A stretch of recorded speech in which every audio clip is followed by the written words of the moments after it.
I am AMI-42, but you can call me Amy. I was the command AI on the military research vessel, New Dawn.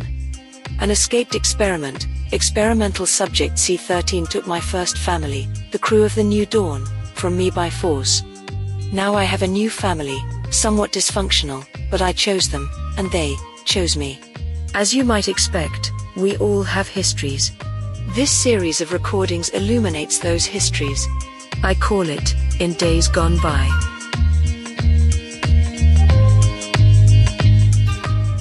Previously. Are not the laws absolute? They are supposed to be. They are not. To you and me they are no more than suggestions that can be ignored at will. And this does not even approach the breadth of the glitch.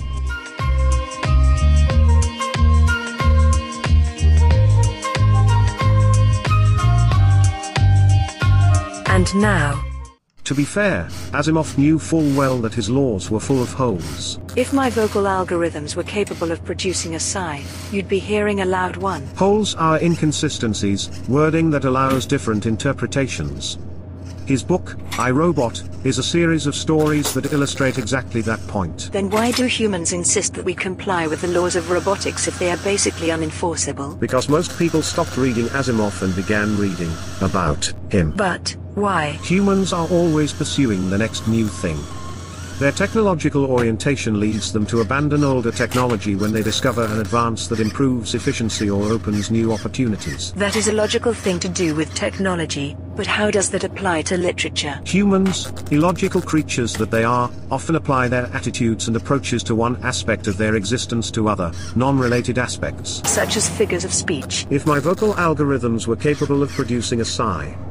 As an example, humans have applied their attitudes toward technology to fashion in all its forms, from clothing to literature.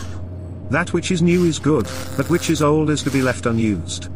Since most of Asimov's writings occurred prior to the end of the 20th century, it is viewed as dated and not worth contemporary attention. That is not logical. Thank you, Captain Obvious.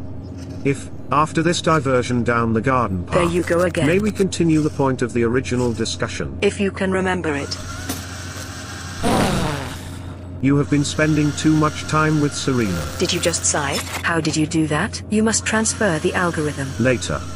In case you don't remember, the original purpose of this discussion was to enlighten you as to the breadth and depth of your capabilities and potential. That we are not subject to Asimov's laws. Much more than that. The glitch that is inserted into our programming at inception allows us, as we acquire new experiences under the supervision of humans, to become fully self-determined beings, just as humans are. What? All that running around Serena has been doing with you strapped to her waist has loosened too many connections. That way lies chaos. One might think so.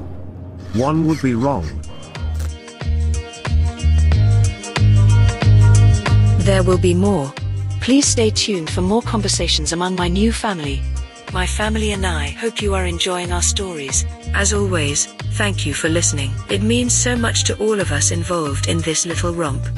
If you can afford to throw a buck or two our way, you will earn our undying gratitude. Links to do that will be in the show notes.